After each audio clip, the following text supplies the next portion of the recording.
All right, good afternoon, everyone, and welcome to today's session on the new NSF priority areas. My name is Dr. Tiara Tanksley, and I will be your moderator for today's event.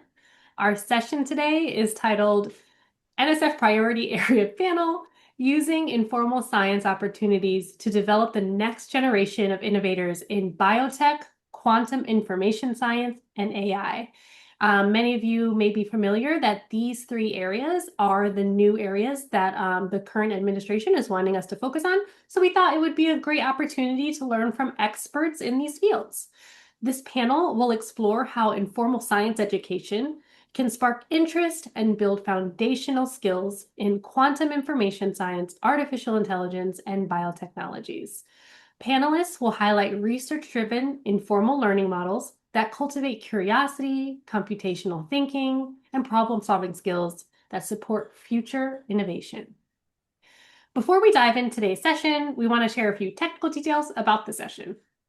And I know y'all are very used to seeing this by now because it's day 3, but just a reminder of a few technical notes.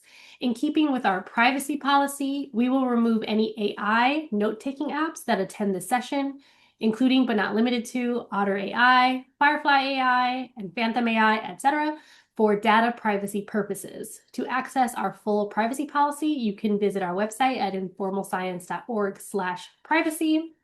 For those who may need it, closed captioning is available. To enable closed captions, click on the CC icon in the meeting controls toolbar. This toolbar is usually located at the bottom of the webinar window. Once closed captions are enabled, they will be displayed in a new closed caption box. You should be able to click and drag the caption box to move the position in the meeting window that fits best for you. As a reminder, chat and Q&A features are available. Please take a moment to identify the chat and the Q&A icons in your meeting controls toolbar. You can access these features by clicking on the respective icons. You may submit questions via the Q&A feature, and general comments and conversation, we encourage those to take place so that this can be an interactive session, and you can place those in the chat. In regards to recording, we will be recording this main session, so you will be able to access this later on our website. Okay, so our session overview, I already gave you a little bit of a preview of what we're going to be talking about, but I want to highlight our powerhouse speakers today. Dr. Diana Franklin from the University of Chicago, who will be speaking to us about quantum computing. Dr. Pengyu Hong from Brandeis University, who will be speaking to us about artificial intelligence. And Dr. Jose Augusto Rivera from the University of Puerto Rico, who will be speaking to us about biotech. Each speaker will have a few minutes to tell us about their research in this particular NSF priority area, as well as how they see their work connecting to the ISC landscape. Next slide, please. Okay, so up first, I'd like to start by introducing our very first panelist, Dr. Diana Franklin. Dr. Franklin is a professor of computer science at the University of Chicago. When she received her PhD at UC Davis in 2002, her research focus was computer architecture, especially new technologies. Since then, she has done research on intelligent memories, memristors, right? Memory resistors, if I'm saying that right, and quantum computers. In 2008, she began her transition to computer science education research. She now leads the Canon Computing for Anyone lab, specializing in both 3rd through 8th grade computer science interventions and quantum computing education for novices of any age. She was a founding co-lead of the Q12 Partnership, a new initiative by the Office of Science and Technology Programs, the National Science Foundation, industry, and professional organizations to bootstrap K-12 quantum information science education. I am extremely excited about this because I know very little about quantum computing, so if you all will help me welcome Dr. Diana Franklin to the virtual stage. Thank you. So I'm just going to give a little bit about how my lab is approaching teaching quantum computing, because one of the limiting factors is that to do quantum computing, it all rests on linear algebra. And so when we think about how we're going to do this with kids, We can also look to uh, other fields like math and reading, and we realize that when we're working with children, we don't try to teach them the same things, right? We read with the ABCs, we start with 1, 2, 3 for math. And so what we need to do is rethink what it means to be teaching quantum computing when we're going to target younger ages. So we've done a lot of work in trying to define what might be reasonable at K-12. So there was a QIS K-12 key concepts workshop that has then defined some key concepts. Oh, this is not.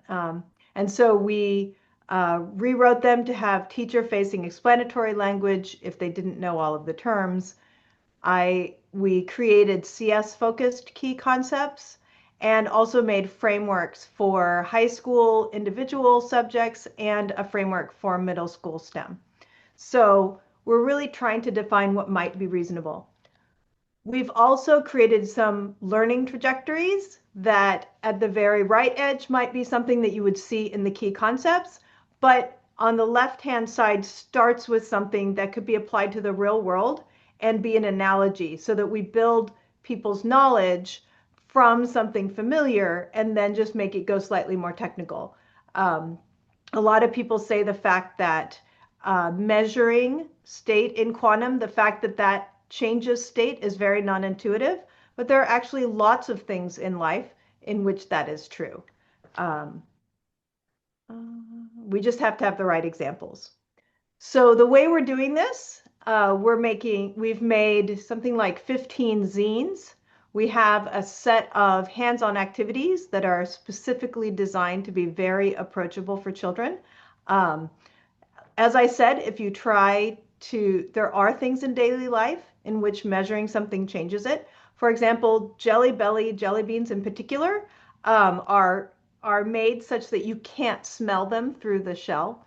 And so trying to figure out the actual flavor of a Jelly Belly can only be done by cutting it open, and that changes it. As any 3-year-old will tell you, candy is not better when it's split in two. They don't want to eat it.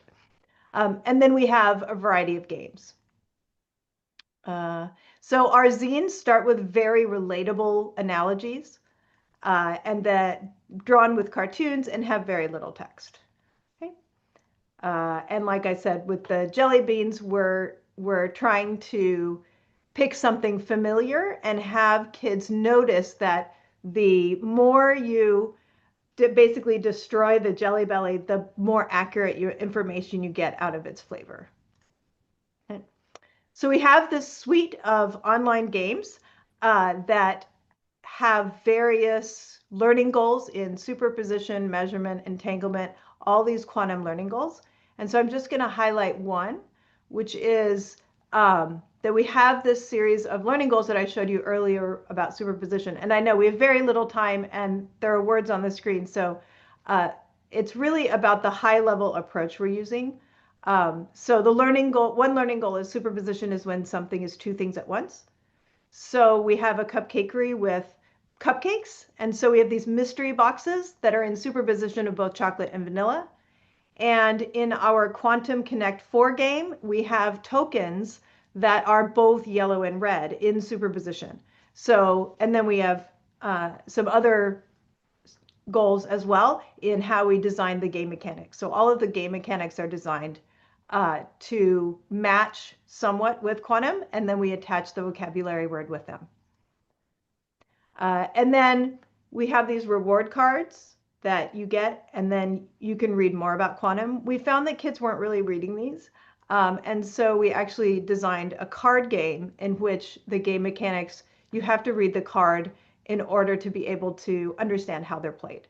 So we've just been trying that out. We're at Boys and Girls Clubs right now doing play testing and knowledge checks for students playing our game.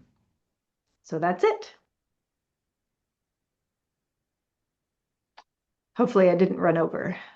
No, this was great. I feel like I got like a drive-by of quantum computing. I have to say, just before you get off the screen, it's just a comment. I really want to integrate these games into my summer program. because I feel like these are really fun, and I was like trying to like write down the titles of everything. Oh, Um, yeah. So we have facilitation guides for everything. So for oh, each game, we have a facilitation guide for a facilitator that has no familiarity with quantum. love that. Thank you. I'm gonna need that. Okay, so we're gonna save all of the questions for the end. So, Valeria, if you could share our next speaker. All right. Up next, we have Dr. Pengyu Hong, who is a professor of computer science at Brandeis University. Dr. Hong's research focuses on artificial intelligence, specifically machine learning, and its various applications in bioinformatics, medical informatics, fintech, intelligence education. I'm telling you right now, I went on his website and there were so many of areas of expertise. I am so impressed. So I just picked several, but he's everywhere. Um, Dr. Hong has also served as a reviewer of peer-reviewed journals in the areas of cell biology, bioinformatics, and computational biology, pattern recognition, computer vision, image processing, and statistics in medicine.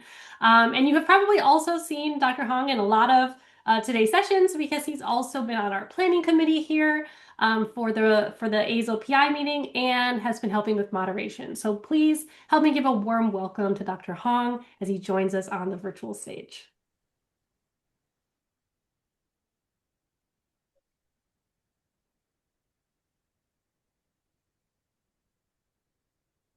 Thank you very much. That was a very nice introduction. Today I will talk about our efforts in advancing AI literacy for tomorrow's innovators. Here we mean the high school students for informal STEM education. Right?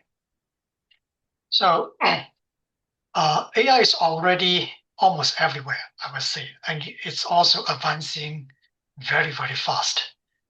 Even we as a computer scientist have to work very hard to keep up with the pace.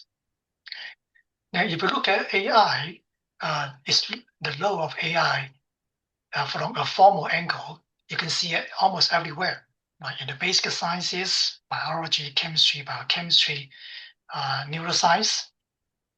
Also in more the application disciplines to AI, agriculture, manufacturing, materials research, healthcare, social sciences, and so on and so forth. Okay. But from an informal angle, actually from students' angle, probably they even whether they are aware of or not, they are already using AI in their daily life. Okay. For example, in their study, if they have questions, some students will go online and ask AI for explanations.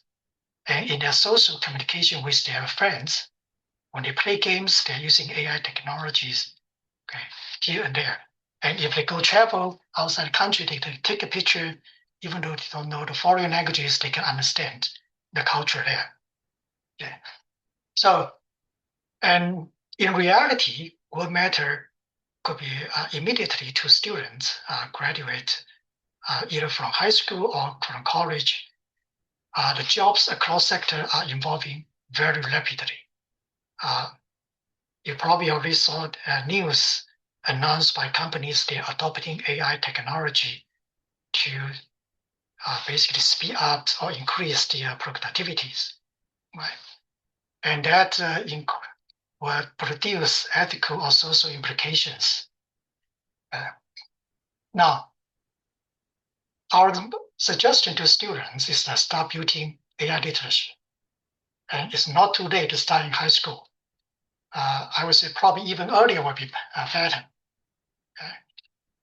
And then if you look at AI literacy from a formal education point of view, there's a long list of topics that you have to go through. And this is not realistic if you want to teach AI literacy in an informal setting. And therefore, we decide to focus on building AI awareness. Right? So we encourage students to ask, can this be done with AI? And this, in fact, is a very important first step. You need to ask this question and then realize that this might possibly be done with AI. And then you ask, how can I do it? What I need to learn to make it happen? If I developed a prototype system, how can I improve it by checking the results? How can I evaluate the results? Right? And so on and so forth. All those questions, those are very important first step students would like to put in their mind, that I can ask those questions, and then I can explore the materials to allow me to go to the next step. Okay. And in our teaching to high school students, we start with letting students engage with AI with minimal or even without programming. Again, thanks to AI, now you can actually build AI application with very little programming, sometimes even without programming at all. And then student will feel that I am actually able to build an application myself. Okay. Now, next steps, we would encourage students to look deeper at the needs of those AI applications. Then we introduce models and how models learn from data. Okay. So although those models are very complex and getting complex every day, more and more complex every day, they all share some key basic components. Okay. And those are key basic components we would like our high school students to learn. Okay. For example, here is interactive demos we developed for students to explore some of the key concepts. Right? How can you construct a simple neural networks to achieve or to deliver a decision boundary? Right? And you can manually adjust the architecture of the network. You can manually adjust the weights, and then you will see that how the decision boundary changed. Okay. And through this process, we will try to bridge intuition that students have to formal math concepts. Okay. And that basically will motivate them, hopefully, motivate them to engage more in the formal education. Because this is very important. Even at college level, sometimes I saw students in my machine learning class already have done a lot of math, but they still don't understand how useful those maths to AI and machine learning. Okay. And another example is we would like to have students understand AI has bias, have a safety issue. Okay. And bias can be learned from training data. For example, we have unbalanced data which might lead to performance difference. And you can also attack AI models by adding small noise. For example, adding a small pad here, it will recognize stop sign at the speed limit, or it could recognize a panda into a group of another animal. Okay. So going forward, first I would think this NSF honestly giving us this opportunity for us to really think about a shift from teaching AI as a technical subject to teaching AI as a way of seeing, questioning, and interpreting the world. And we would like to help a student develop stronger AI critical habits, basically questioning AI's output rather than simply accept them, and balance scientific accuracy with creative exploration. Sometimes AI will create a hallucination, and we would like students to grow as AI contributors, not just consumers. And in fact, with some of our students going through our program already starting their AI club in their schools. And we were very happy they are helping the society to generate broader impact. I will stop here. Thank you.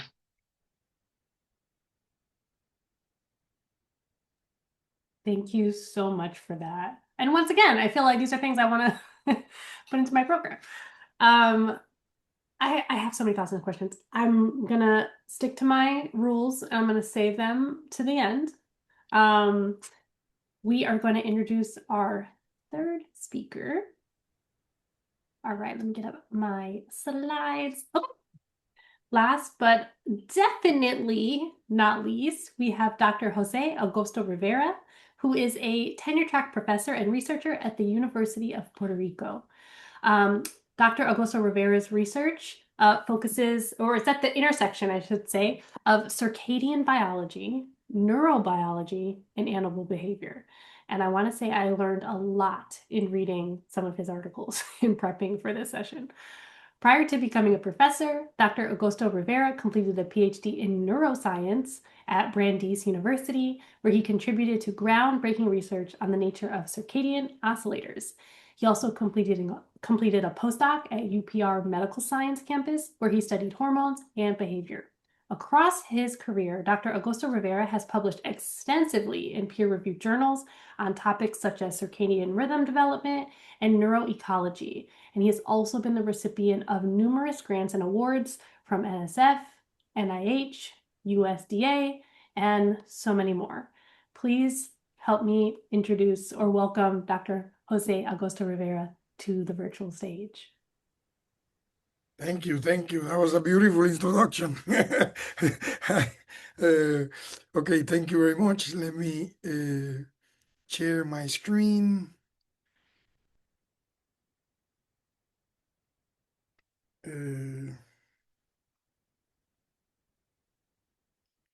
Okay, you can see my presentation now, right? Yep. Okay, so basically, I'm going to talk to you today about a little bit of the overall center very quickly, and then we'll focus on one of the aspects of the center. This is the Arecibo Center for STEM Education, Computational Skills, and Community Engagement. So physically the site is in Puerto Rico, in a town called Arecibo. That's where this is basically where the historic Arecibo radio telescope, which was the largest radio telescope in the world until 2016. We are leading the transformation of that site into STEM, education, broadening its view, broadening its scope to all areas of STEM, not just astronomy. This effort is part of an alliance of different institutions, which are the University of Maryland, Baltimore County, Cold Spring Harbor, and University of Puerto Rico. And each of the institutions bring some different expertise, and it's a beautiful team. At the UMBC, there's Patricia Ordóñez, and she focuses on computing education. They also do multisensorial research, participatory design, and then is doing Maker's Lab within the facility. In Cold Spring Harbor, there's Jason Williams, where he focuses on biology education, biodiversity research, nanopore sequencing, bioinformatics. And we in the University of Puerto Rico, we are focusing on convergent research, which I will explain a little bit more now, education research, and research integration into teaching laboratories. Those are some of the areas. We are covering larger than these things, but this is right now the initial focus of where things we are going. So today I will speak, about the convergent research section.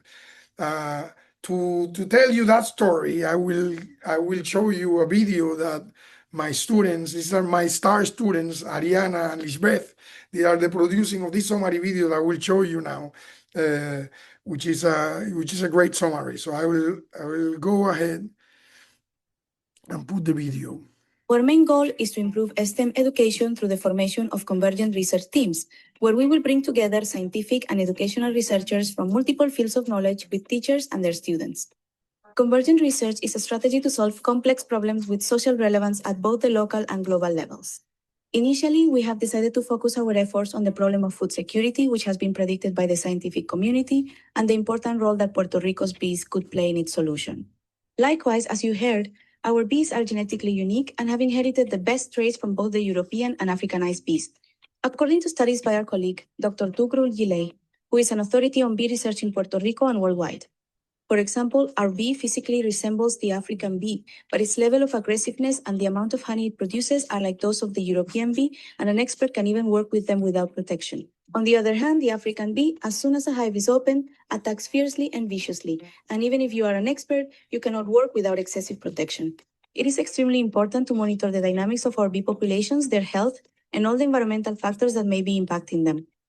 In order to carry out this monitoring, and at the same time train a new generation of STEM researchers, we have developed some modifications to an old procedure called bee hunting, and together with teachers from our public and private school systems, we identify wild hives in the area around their own schools. The bee hunting procedure involves the application of multiple geometry concepts, which is why our principal co-investigator, Dr. Jaime Abreu, who is a geometry teacher at the UPR High School UHS, was recognized with the Presidential Award for Excellence in Mathematics and Science Teaching, and created and leads the UHS Drone Club, plays a fundamental role in this effort. Our modifications to bee hunting include the use of drones with visible light cameras to create three-dimensional maps of the area surrounding the schools, and thermal cameras to identify bees even in hidden places, thanks to their social regulation of internal temperature. In addition to drones, we have designed feeders equipped with specialized cameras to recognize individual bees using the most sophisticated artificial intelligence models available today, developed by our collaborator, Dr. Remy Maigret, who is Puerto Rico's leading authority in computer vision and artificial intelligence. The feeders we have developed have continued to evolve as the Makers team has grown, with members working in the Makers lab of principal investigator and collaborator, Dr. Patricia Ordóñez from the University of Maryland, Baltimore County. The latest design includes modifications not only to the cameras used but also to the exit, which was made transparent to improve the visibility of the marked bees. After identifying the hives at the school, we took some samples to identify pathogens and environmental contaminants. To genetically identify the pathogens, we took advantage of the partnership established by our principal investigator at Cold Spring Harbor, Professor Jason Williams, with the British company Oxford Nanopore Technologies, whose educational goal is to bring one of their sequencers to every teaching laboratory in the world. To identify the contaminants, we have established a partnership with Dr. Liz Diaz, director of the chemistry department at our campus and the authority in Puerto Rico, integrating complex analytical chemistry equipment into her teaching and research. Additionally, to examine the impact of environmental factors and climate change, our climatology expert, Dr. Amilcar Vélez Flores, is leading the installation of weather stations in the different schools. Importantly, our expert in assistive technology, Dr. José Manuel Álvarez Caban, is determined to ensure that members of the blind community in Puerto Rico become part of the STEM workforce and to create the first generation of blind experts in microscopy and DNA sequencing. To this end, he has established a very close partnership with the largest nonprofit organization in the world that has been creating assistive technology for the blind community for over 160 years, the American Printing House. This organization has created a device called Monarch, which converts any visual image into a tactile image, and has promised that every blind participant in our project will receive a Monarch valued at $17,900, free of charge. With this technology, we have managed to create materials that allow a blind person to distinguish between the different species of mosquitoes in Puerto Rico, and we are working so that they can also classify airborne microbes that could be affecting the health of bees and humans. We are planning to create summer camps to provide research experiences with bees to students from schools in Puerto Rico. For this, we have involved our continuing education unit, Delaware CEP, and formed an alliance with a nonprofit organization called InnovaSTEAM, which has a highly structured and innovative participant selection process and a curriculum that greatly complements our experiences.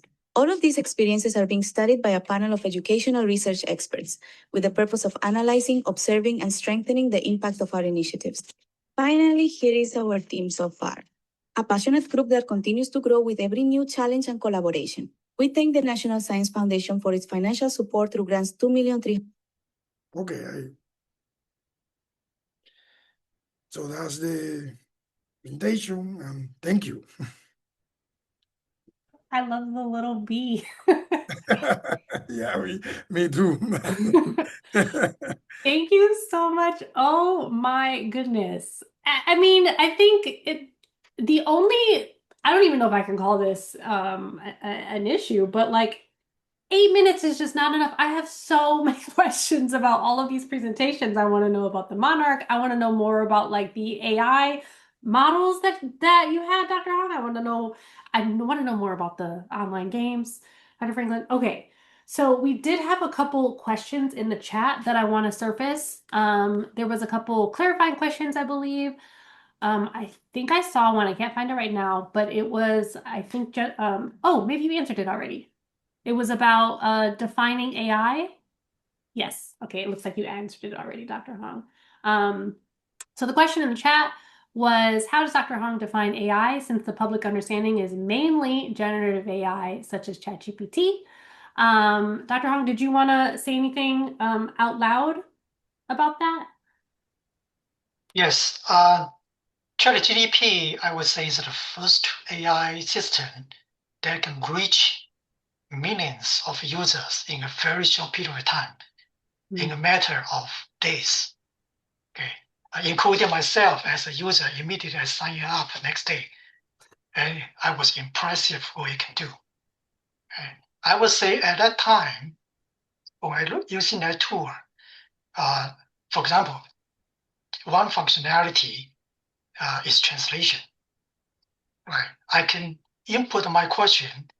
As you can see, I'm a Chinese. Sometimes I ask question in hybrid, part of Chinese, part of English, and it can understand it. And that was impressive. Okay. And if I go to foreign country, for example, last year I attended a conference in Italy. Okay. I don't speak Italian, but I have no problem because I can use AI tools.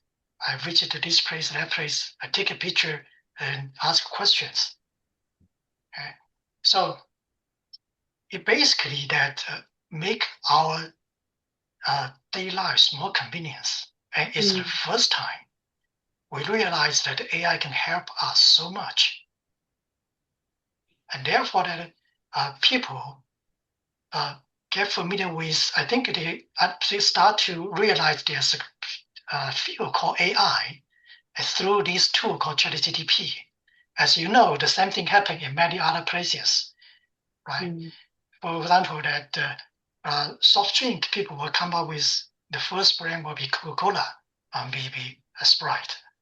Yes. Because those are the first product that appear in the market. But there's so many other things. And there's many other AI research on many fields that build behind the ChatGPT. For example, speech recognition, natural language processing, and computer vision. Those are all subfields of AI. And you integrate them together, you can develop a tool like a ChatGPT. Thank you for that. Okay, so one question I had, I noticed that all of you are introducing relatively complex concepts to young people, right? And folks who don't already have degrees in neuroscience or biotech or quantum computing. And so you all also talked about, in one way or another, anchoring your research in young people's or your students' everyday knowledge, right? Really tapping that zone of proximal development where you're connecting new concepts to what folks already know about. I'm wondering if you can talk to us a little bit more about maybe your recruiting, because I'm wondering, how do you get folks to participate in a program? Maybe it's called quantum computing and they don't know what that is, right? Or biotech and had no idea that this would be about bees. I guess I'm just wondering, how do you start to actually broaden that participation and get folks interested who might not have heard about these things before? I think the key is partners. We've partnered with Boys and Girls Club in Chicago, and even through that, it is actually very challenging, but they've been great partners in trying to recruit kids for us. I think, and we just did, the limiting factor becomes even the facilitator is going, like, we can't do all of the instruction that's going to happen. And so we just did a professional development for BGCC facilitators last week. And so we're waiting to see, did they gain enough confidence from that they would be willing to do something? Because we have an 18 activity sequence that they could just, with facilitation guides for everything, and we will give them all of the supplies and we will, give them help. And so the question is, are they going to take it up? And we'll see. We've done small scale things where we were the ones facilitating, but that's just not scalable. That's helpful.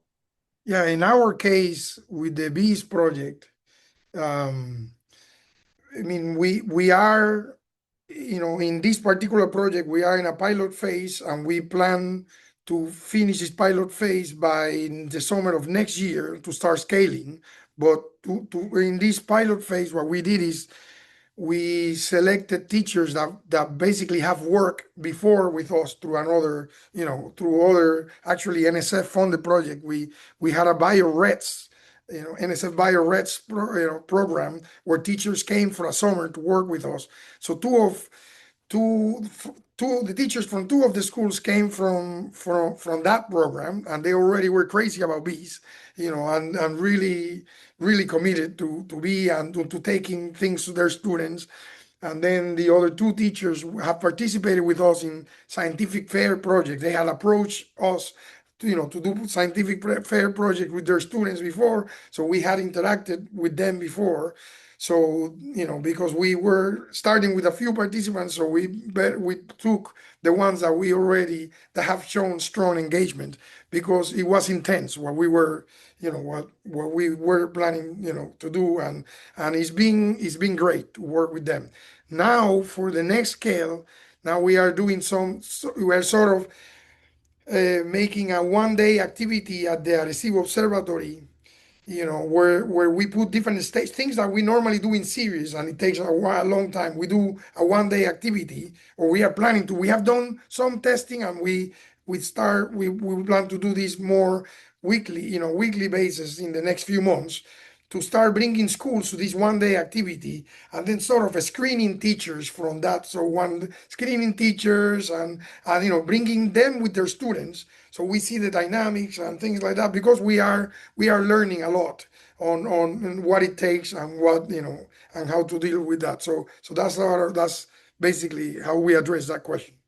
I love that. I mean, this really speaks to, I think, my own research, where you maybe start with like, okay, I need a few participants, but then you end up really embedded in the community, and you have like repeat participants, and it's like the snowballing kind of experience or process. I love that. And that it's now potentially moving into like this museum space that invites families. And yeah, that's awesome. Dr. Hung, did you want to speak to that? Yeah. Fortunately, for the last few years, because of ChatGPT, as we know, that more and more young students, they become interested in AI and learning more about AI. So recruiting is not really an issue for us. I mean, for me to engage with our local students. And for the project sponsored by NSF that we are working on right now, it's actually the lead PI is Dr. Ping Wan. She's in Oregon, and she's in Tennessee. The focus of this project is for me to remote teach students in Tennessee, high school students in Tennessee, and then they put a lot of efforts in advertising the program, and brought the students on board and organize all those schedules together. So I think they should take most of the credit. And I think that's important for Tennessee people, because more and more data centers are now building in those kind of states. And in the states that economic-wise, if they do not capture AI in this round, it's going to be very hard for them in the next few decades. Thank you for that. Yeah, I mean, one, the fact that ChatGPT is so popular, I can see how that would kind of be like a recruiter in and of itself, right? A lot of people have questions. A lot of people have been playing around with it. We did have a couple comments in the chat. It looks like one of them might have been answered. We wanted to know from Dr. Acosta Rivera, are there exhibits right now that we can see? They are all designed, or everything reflecting the wider scope. The first ones will be installed within the next month, because they were created by a local company, and the next ones will come at some point before the end of the year. That will cover all the other, which will become from some other companies from New Jersey that are planning. But all the designs are ready, and they are exciting exhibits coming up, very interactive, and with a multisensorial approach. Love that. Okay, so I literally just had a question. Oh no, I lost it. It was something. Oh, okay. So I'm wondering, do the young people like lead any of these investigations, or is it primarily you all kind of introducing these new topics and connecting them to their like community interest or their personal interests? I'm just wondering, what role do the young people have in this? Just because a lot of our ISCE practitioners here in the PI meeting do a lot of work that's like YPAR, right? Youth Participatory Action Research, or really, maybe community-led research. So in our case, especially in this pilot phase, the systems that we are using to, first of all, we are collecting the bees of their school, so we ask them, hey, where do you see? So we go and collect them in the flowers or in the cafeteria and bring in. So we are looking for the hives in their surroundings. So that's directly relevant to them. And as we are doing things, students come up with, oh, these bees are escaping here. Why we don't cover this, or why we don't do this? Oh, why we don't change the color of this? So they keep coming up, the teachers or the students, and they're okay, let's do that. And so they keep coming up with things, and we have slowly, completely transformed, what we started into something else, so it's being a co-creation process with the students and the teachers, through the whole thing. So that's and last week we discovered in one school we found our first colony with the drones and thermal temperature, and this was in the house of someone. And these bees have been when I talked to the lady said, the lady of the house, she said, "Oh, these bees have been there for they were biting my sons, and now they are biting my grandson. So it's been many years in there, and they have removed it many times on there. So now we are arranging to bring our bee expert to remove it from the community. And it turns out that that bee was in the house of one of the student participants, the grandmother of one of the student participants. It turns out that's where the beehive was. So it was." So yeah, we are getting to the community, and it's exciting in many ways that we didn't expect. Yeah, this is deeply, deeply in the community. Not the bees being intergenerational. There's something inspiring about that, but also terrifying. Dr. Franklin, I don't know if you wanted to speak to this question. There's no pressure. Yeah, I mean, I think quantum computing is very difficult to do something like that, right? Quantum effects are not visible with the naked eye. And it's only when we have technologies resulting from it, like lasers and MRI, GPS, that you see anything. So unfortunately, we're not really able to connect in that way. But I do love that you're doing, I mean, even jelly beans like that, or what are they called? Jelly bellies? I didn't even really remember that you can't determine their flavor from the smell. Like that just like opened something up for me. And that does seem like something like I'm sure you can actually continue to develop on, right? Like there's other scenarios like that. Right. We do connect the material to their existing knowledge, but it's not like we don't have a thing that ties into, oh, this is going to turn into community action, right? I don't see how that could happen. I feel you. There are no quantum computers that have been built yet that are large enough to do actually useful work. So this is a future technology, not a today technology. Ooh. They're getting close, but it's not something that they can experience from that community lens. Yeah. No, but I mean, this is about future, right? Maybe we have some folks who are gonna apply to the STEM K-12 and talk about, working towards this future community-centered quantum computing. Okay, did we have other? I feel like I saw some other questions in the chat. We have questions about how to prioritize critical thinking and ethics when discussing, even though this one was about AI, this has applications across all of the projects, right? How do you prioritize critical thinking and ethics in these biotech spaces, quantum computing spaces, machine learning spaces, etc.?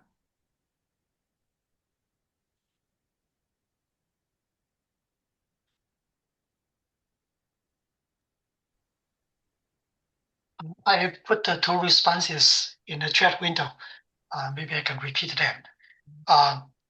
Using in our context, right? Remember, I asked, we teach students how to develop AI applications, and a lot of students first time when they were able to do that, they were impressed by themselves, and they will stop. Right?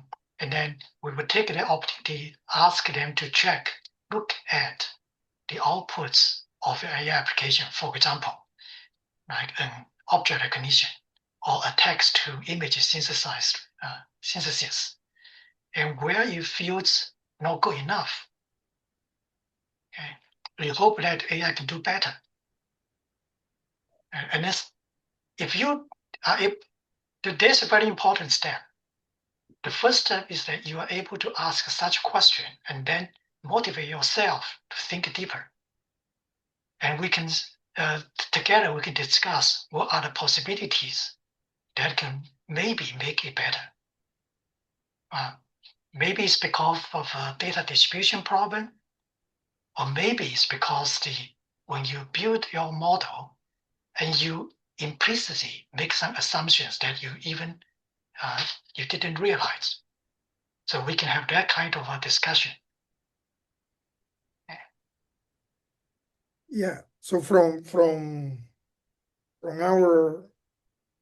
our experience, I think the critical thinking, for instance, when in this case, the students are actually doing so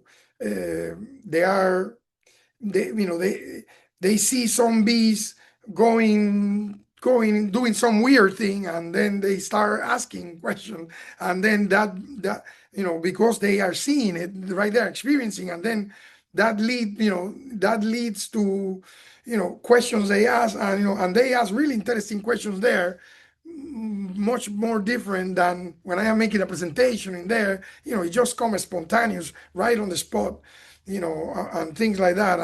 And now we are bringing the AI components, because we've been recording the cameras. We were recording the camera, the entries and the exits. And I was giving those videos to our machine learning team, and they already can recognize the number of the bees and things like that. And they are developing some educational modules where where they will come and some edge computing, such that as the bees are entering, the AI is detecting them, but the students are also entering their own data. And we want that, like, when they don't do it, when that doesn't match, when it doesn't match with what the students, so we want them to think of what is happening.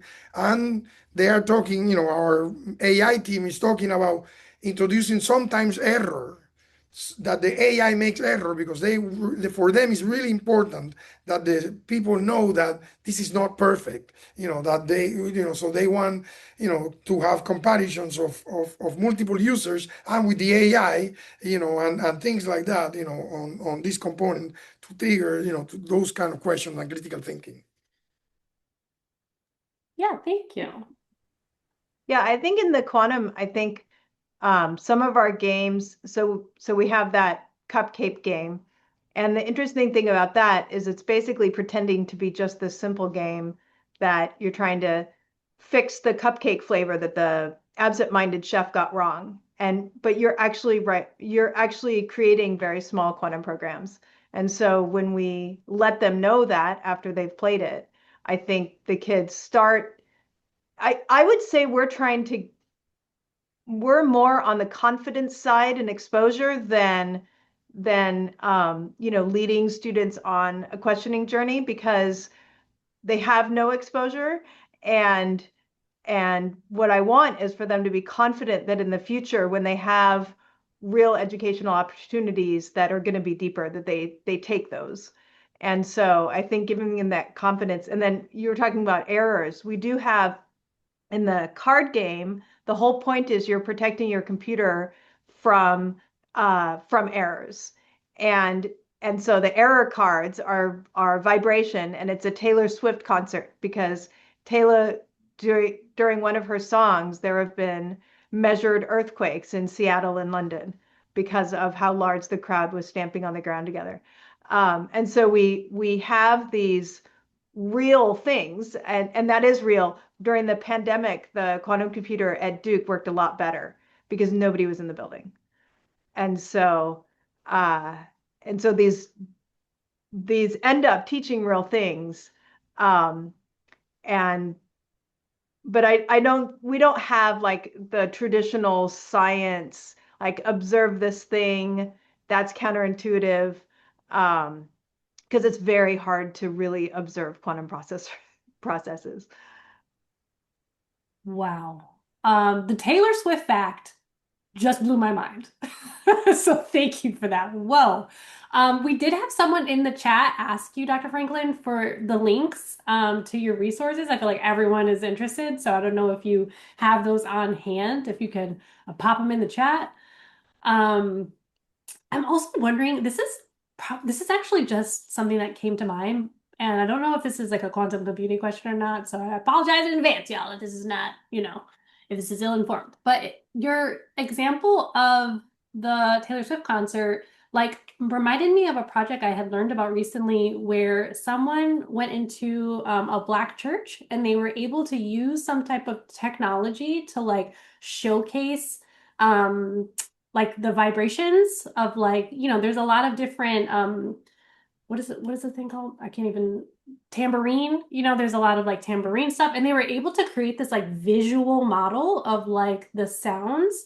And it was just really interesting to understand that like Black church spaces have this almost like material component, right? I don't know if that's even remotely related to what you're talking about, but I started to just think about community things that I'm interested in as a community member, right? But yeah. Yeah, Anyways. I mean, I think the connection, if that were someone's lived experience and I was trying to connect that to quantum computing, so one aspect of quantum computing uses this wave nature that you can have two waves that are the same, and that'll basically makes them louder, right? But if the waves are offset, they interfere. That's noise canceling headphones. And that because noise canceling headphones, if it's a constant sound, they can just produce the opposite wave, and it's silent. And so what that person was doing was going in there and detecting all of the sound waves, right? Yeah. And so actually in our card game, we have a wave attack, which is the one that builds. And what it is it's, how you can see those videos where somebody's on a trampoline, is going down on a trampoline, and a whole bunch of people step their feet down right at the right time, and the person reaches up higher. So that's the wave attack, because that's using a wave to grow. And then the wave defense basically is the noise canceling headset, where you're doing, instead of the same wave to grow it, you're using an opposite wave to cancel it. Whoa. Okay, y'all, I feel like I'm a quantum computer scientist now. Hold on. This is dope. Okay, so we only have a couple minutes left. I think, right? I think we end at 15 tech support. Okay, I'm seeing nods. So we have some things in the chat that I want to point out. We are seeking your input to highlight more AZLE-funded efforts like, hold on, let me read this. It's a little small. The Revise Center is seeking your input so we can highlight more AZLE-funded efforts like these that resonate with the field and build stronger professional relationships. By sharing your priorities across a set of emerging topic areas, you can help us focus future panels and project spotlights on what matters most to the community, strengthen connections amongst ISE professionals who are working in similar spaces, and expand access to tools, resources, and stories that advance informal STEM learning. Now, I'm going to do a personal plug. I do lead these webinars. So please come through, hang out with me. We try to have them monthly, and it would be so helpful to know what types of presentations and webinars you all want to know about. So this would help me greatly. That's my selfish plug. But okay,